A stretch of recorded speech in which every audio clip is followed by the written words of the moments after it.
దేశంలో skill development కు ప్రాచుర్యం కల్పించిన ఘనత మాజీ ప్రధాని పీవీదేనన్నారు పీసీసీ చీఫ్ మహేష్ కుమార్ గౌడ్.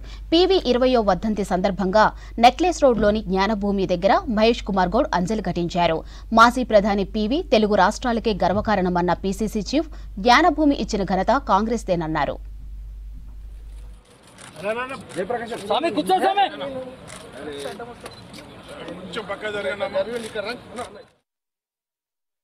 దేశ చరిత్రలో గొప్ప నాయకులు వారొకరు.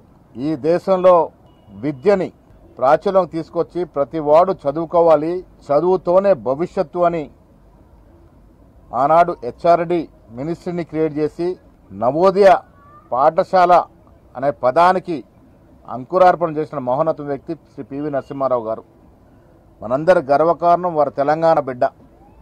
అన్నిటికీ మించి పివి నరసింహారావు గారు చిరస్థాయిగా కాంగ్రెస్ పార్టీ ఆస్తి.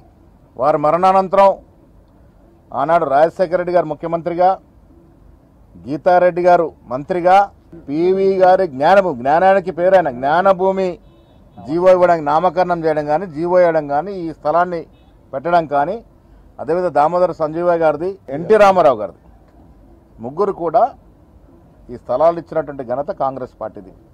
పివి గారు దేశం ప్రపంచం ఉన్నంత కాలం ఒక విజ్ఞానవంతుడిగా, తెలివితేటలకు ప్రతీకగా, ముఖ్యంగా నాకు రాజకీయంగా ఆనాడు 1994లో అసెంబ్లీకి పోటీ చేసే అవకాశం కల్పించిన వ్యక్తిగా నా జీవితకాలం నా మదిలో మెదులుతాడు.